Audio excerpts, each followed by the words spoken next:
오늘 화제의 중심인 영수회담과 각종 정치 현안에 대해 김재원 전 국민의힘 최고위원과 이야기 나눠보겠습니다. 어서 오십시오. 안녕하세요. 예, 한 1년여 만에 뵙는 것 같습니다. 예. 예. 자, 오늘 영수회담 했으니까 그 얘기부터 좀 여쭤보겠습니다. 총평부터 한번 해주시죠. 어쨌든 물꼬를 튼 대통령과 또 이재명 대표 사이에 직접 만나서 물꼬를 튼 것이 가장 중요한 그 성과였고요. 국민들도 조금은 안도하는 마음이 들지 않았을까 그런 생각이 있습니다. 그러나 또 한편으로는 뭐 별로 성과는 없었다. 그래서 이제 앞으로 정치 현장에서 매듭이 지어진 많은 문제를 푸는 문제는 여전히 숙제로 남겨진 것 아니냐 이런 생각을 했습니다. 야당을 지지하시는 분들은요, 특히 네. 오늘 이 결과를 보면서 대통령이 총선 참패 를 겪고 나서 변함이 없다 이렇게 평가하시는 분들도 많습니다. 왜냐하면 한 가지 양보안도 나오지 않았기 때문에. 어떻게 보십니까? 사실은 뭐 양보안이라고 할 만한 양보를 할 만한 것을 잘 그 민주당이 들고 가지 않았죠. 대통령을 몰아붙이기 위한 그런 자리였고 또 대통령은 그것을 좀 그 국민들 앞에서 진솔하게 설명하고 이해를 구하는 자리였어야 되는데 뭐 그럴 수 있는 기회가 오히려 없어진 것 아니냐. 즉 이제 이재명 대표는 모두 발언이라고 하면서 말씀을 하시고 그에 대해서 대통령이 설명하는 자리는 또 이제 비공개였거든요. 뭐 그런 것은 좀 형식적으로든 어쨌든 준비에 조금 소홀하지 않았나 생각했습니다. 그런데 이번 회담을 가지고 어떤 야당에서는 다음부터는 실천한 어떤 방안이 없으면 하는 게 무슨 의미가 있겠느냐 이런 얘기가 벌써부터 나오고 있고 대통령실도 오늘 제가 자세히 보면 큰 의지가 없지 않느냐 이런 생각도 들고요. 계속하는 회담 계속 되겠습니까? 보시기에 어떻습니까? 그래도 뭐 필요하면 만나기로 했으니까 저는 어떤 형태로든 앞으로 가끔씩은 대표 특히 여야 대표들과 함께 대통령이 만나는 자리는 마련하리라고 보는데요.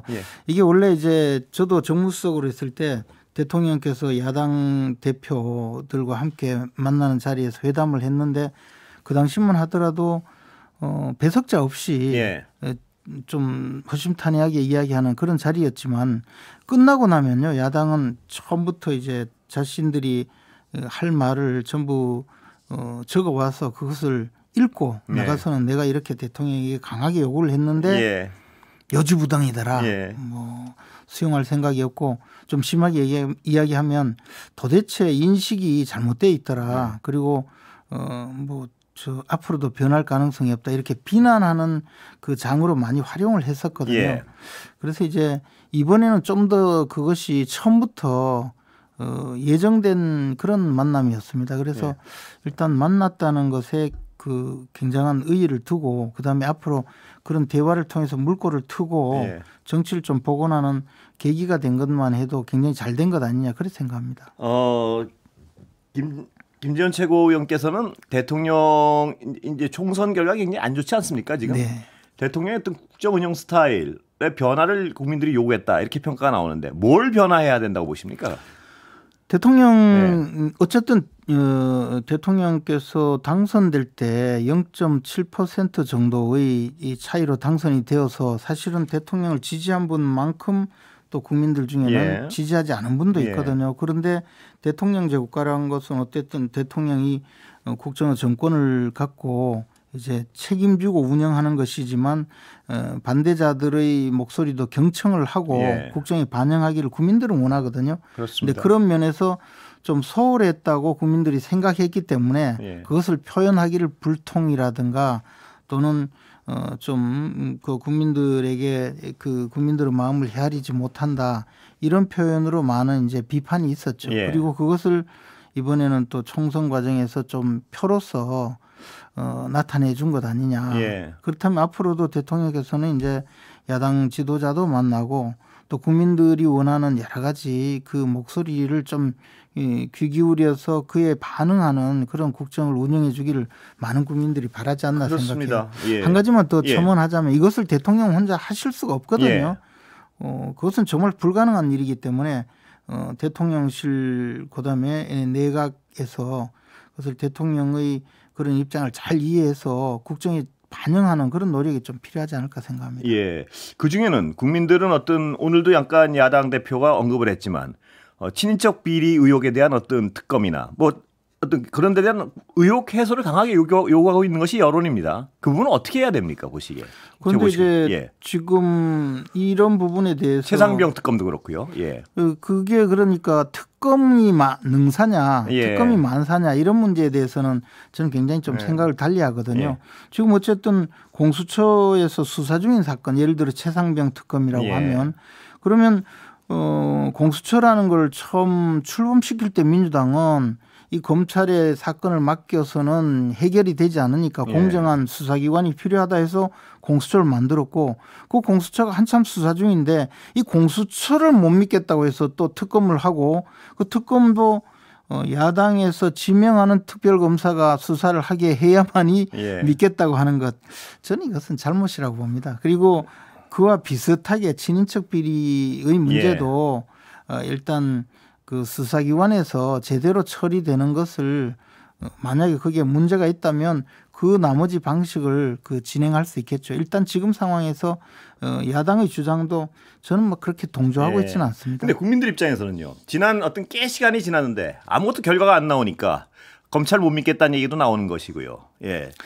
공수처 같은 경우에도 공수처가 제대로 한 게 없지 않습니까? 사실상 지난 어떤 여러 세월 동안 그러다 보니까 저는 이러면 왜 문재인 정권은 왜 그렇게 공수처를 만들려고 5년 내도록 그렇게 주장을 제가 문재인 정권이 왜 공수처에 대해서 그렇게 어떤 무능했느냐 이걸 빼고 국민 입장에서는 공수처도 성과를 못 내고 있고 검찰도 성과를 못 내고 있고 이러다 보니까 그럼 그냥 맨날 성과 안 나오는데 우린 지켜보기만 해야 돼 이런 어떤 답답함을 제기하는 것이죠. 실체가 없는 거죠. 그렇게 되면 그거는 생각해야 되지 않겠습니까? 저는 이미 이 작정을 하고 결론을 내어놓고 왜 이 사건에 대해서 진실을 발견하지 못하느냐라고 이야기하면서 지속적으로 수사를 하는 것 이것도 과연 저 사리에 맞는가도 지켜봐야 되거든요.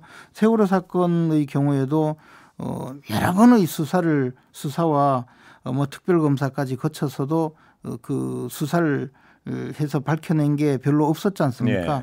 그러면 저는 이번 사건도 또 그런 전철을 밟아서는 안 된다는 거죠. 그래서 물론 수사 과정에서 수사를 잘할 수 있도록 많은 지원을 하고 지켜보고 어떤 정당하고 중립적이고 공정한 수사를 하도록 도와주는 것은 필요한데 그것을 야당이 임명하는 야당 마음에 맞는 그런 수사 결과를 만들도록 특별검사를 임명하자고 하는 것은 저는 그것은 맞지 않다고 봅니다. 그 어떤 검찰 수사가 제대로 이루어졌다는 가정하에 김건희 여사에 관련된 비리 의혹이 제대로 이루어졌는데 아무것도 안 나온 것은 실체가 없는 것이다. 이런 결론까지 저는 뭐 지금 그 내용을 모르기 때문에 실체가 없는 거라고 말씀드린 것이 아니고 만약에 아직까지 수사 결과에서 왜 이렇게 안 나오느냐. 그러면 문재인 정권 때도 이 김건희 여사에 대한 수사가 계속 있었거든요.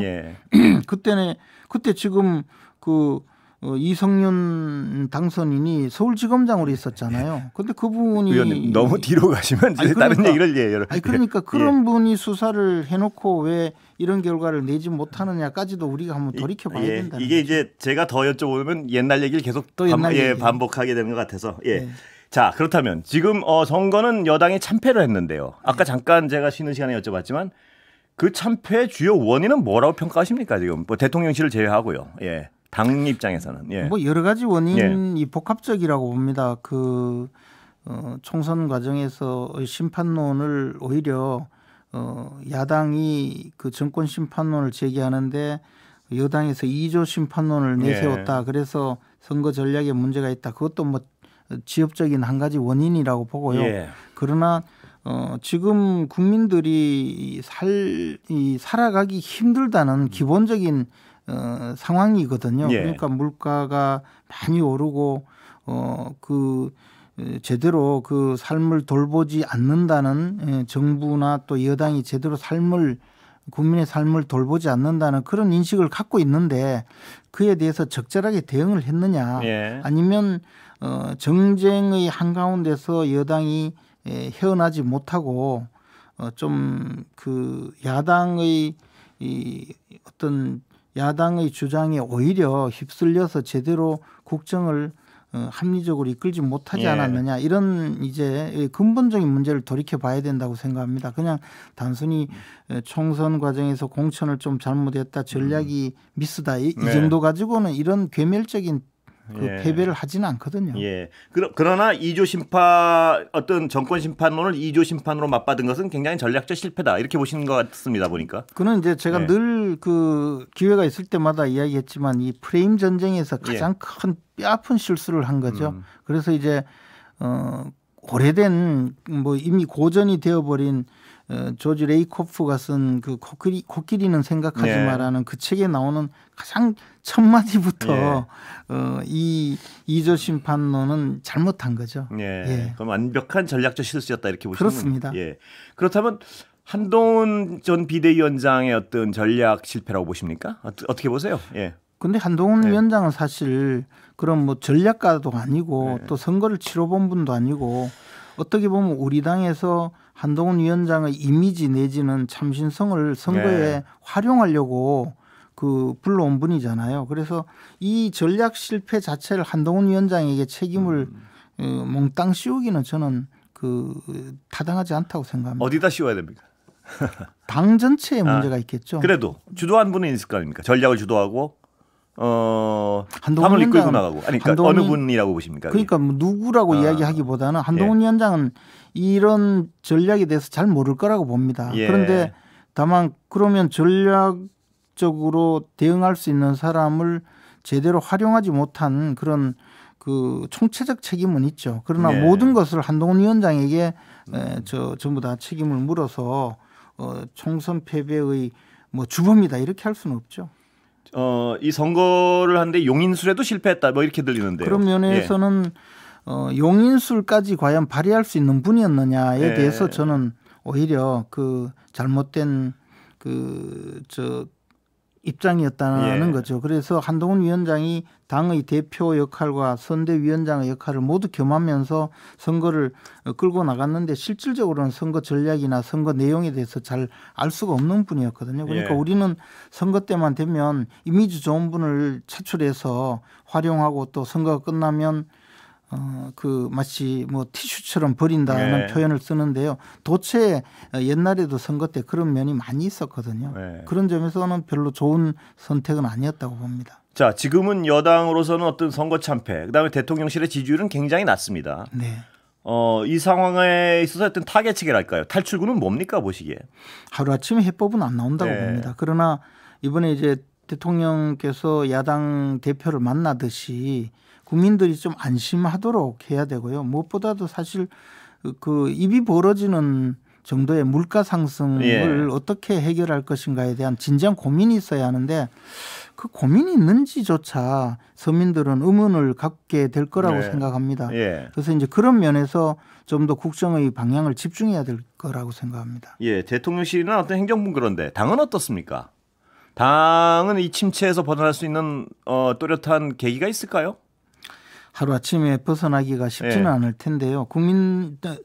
우리 국민의힘에서도 국민들이 실질적으로 원하고 있는 것이 무엇인지 거기에 좀 더 귀 기울이면서 당의 운영 방향을 그쪽으로 총체적으로 몰아가야 된다고 생각합니다. 지금 현재는 아직 점차 이렇게 깔아앉는 침체되는 국면의 한가운데 있는데요. 그런 것은 좀 이제 빨리 벗어나야 되지 않겠나 생각합니다.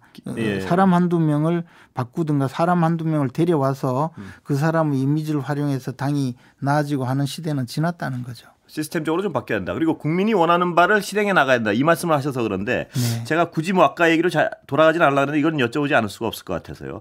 그 국민이 원하는 바를 해야 된다는 건 분명히 어떤 물가를 잡고 민생 이 부분이 1번이고요. 그 말고 여론조사상을 보면 최상병 특검이나 김건희 여사 특검 이런 것도 해야 된다 이렇게 나오고 있습니다. 그렇다면 국민이 원하는 가장 강하게 국민이 원하는 방안 중에 이런 것도 적극적으로 고려해야 되는 거 아닌가요? 당으로서 침체를 탈출하기 위해서는? 어떻게 보면 저도 이 최상병 특검법이나 그 김건희 여사 관련된 이 특검법 내용을 잘 몰랐거든요. 그런데 각각의 내용을 보고 이것은 정말 해서는 안 되는 법이구나라는 생각을 했거든요.